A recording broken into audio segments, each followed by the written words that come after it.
अस्सलाम वालेकुम रहमतुल्लाहि वबरकातुहू। नो फ़िल्टर घुटकी के साथ मैं हूँ उबैद शाह और मेरे साथ मेरे होस्ट हैं, को-होस्ट मियां मियां ज़ैनुल आबिदीन। ज़ैनुल आबिदीन। आज हम हमारे मेहमान हैं डिस्ट्रिक्ट घोटकी की मशहूर शख्सियत और डहरकी में जैसा कि आप जानते हैं कि मशहूर भरचुंडी शरीफ उनके फ़र्जंद आज हमारे साथ यहाँ मौजूद हैं। अच्छा ये मैं बताता चलूँ कि इनका ताल्लुक पाकिस्तान मुस्लिम लीग फंक्शनल से है, पीर बगारा ग्रुप जिसे कहा जाता है, यानी कि ग्रुप तो नहीं, वो उनकी पूरी पार्टी है फंक्शनल मुस्लिम लीग फंक्शनल के नाम से।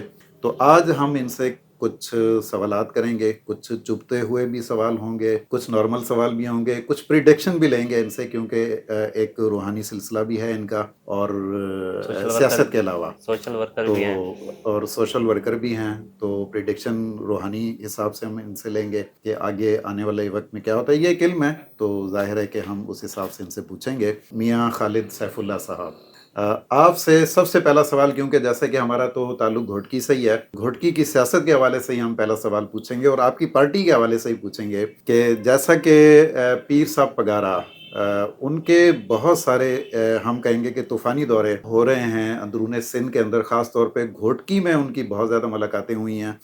फिर उनके फ़र्जंद हैं पीर मोहम्मद राशिद शाह राशदी, तो उनकी मुलाकात पीर भरचुंडी शरीफ से हुई है। तो क्या यहाँ घोटकी की सियासत में या सिंध की सियासत में कोई रद्दोबदल होने जा रहा है, या फिर आने वाले वक्त में आप क्या देख रहे हैं कि कोई पीपल्स पार्टी से लोग तंग हैं या उनसे जान छुड़ाना चाहते हैं? जैसा कि आप देख सकते हैं कि कोई काम वगैरह तो नज़र नहीं आता उनका। तो आप का इसमें नज़रिया क्या है? ये वो यहाँ पे वैसे ही या मुलाकातें करने आए थे या फिर कोई सियासी एजेंडा है इसके पीछे? बिस्मिल्लाहिर्रहमानिर्रहीम। सबसे पहले मैं आपका शुक्रिया अदा करूँगा, आपने मुझे यहाँ पे मेज़बानी दी।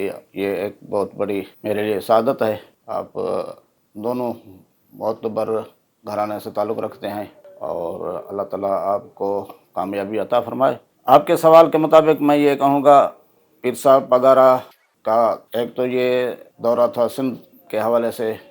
वो तो एक जैसे अब्दुल बारी खान पिताफी के डेरे पे भी आए और उसके अपना जहाँ पे उनके माल मवेशी है वहाँ पे भी गए।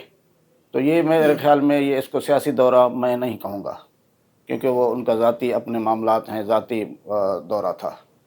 और पीर साहब मोहम्मद राशिद पीर साहब पगारा के साहिबजादे हैं, बड़े साहिबजादे। अब्दुल हक मियां मिठा साहब के पास आए, पीर साहब गादी वाले के पास गए और लाड़काना में भी रात कोई प्रोग्राम था। मतलब वो सिंध के दौरे कर रहे हैं। कई लोग बड़ी बड़ी शख्सियत जो हैं वो इसी में शामिल हुई हैं। जब तक पाकिस्तान मुस्लिम लीग फंक्शनल फाल नहीं होगी, मजबूत नहीं होगी, तब तक पाकिस्तान मुस्लिम लीग फंक्शनल मजबूत होगी तो पाकिस्तान पीपल्स पार्टी को टफ टाइम हम दे सकेंगे। जीडीए एक इत्तेहाद है, लेकिन उसमें यह है कि मुख्तलिफ पार्टीज़ के लोग भी उसी में शामिल हैं। हर कोई अपने अपने नज़रिया लेकर बैठा है, हर कोई अपनी अपनी सोच लेकर बैठा है। जब तक पाकिस्तान मुस्लिम लीग फंक्शनल मजबूत होगी नहीं होगी, तब तक सिंध पे हुकूमत पीर साहब वगैरह नहीं कर सकेंगे। मैं तो यही मशवरा दूंगा कि पाकिस्तान मुस्लिम लीग फंक्शनल को बहाल किया जाए और उसको मजबूत किया जाए। मौज़म अब्बासी साहब जो आए हैं वो उन्होंने भी यही कहा कि मैं जीडीए में नहीं, मैं पाकिस्तान मुस्लिम लीग फंक्शनल में ऐलान कर रहा हूँ। और वो मजबूत शख्सियत है लाड़काना की, बल्कि सिंध की मशहूर शख्सियत है, अब्बासी ख़ानदान के बहुत बड़े हैं। तो इसी हवाले से बहुत सारे लोग जो आए हैं।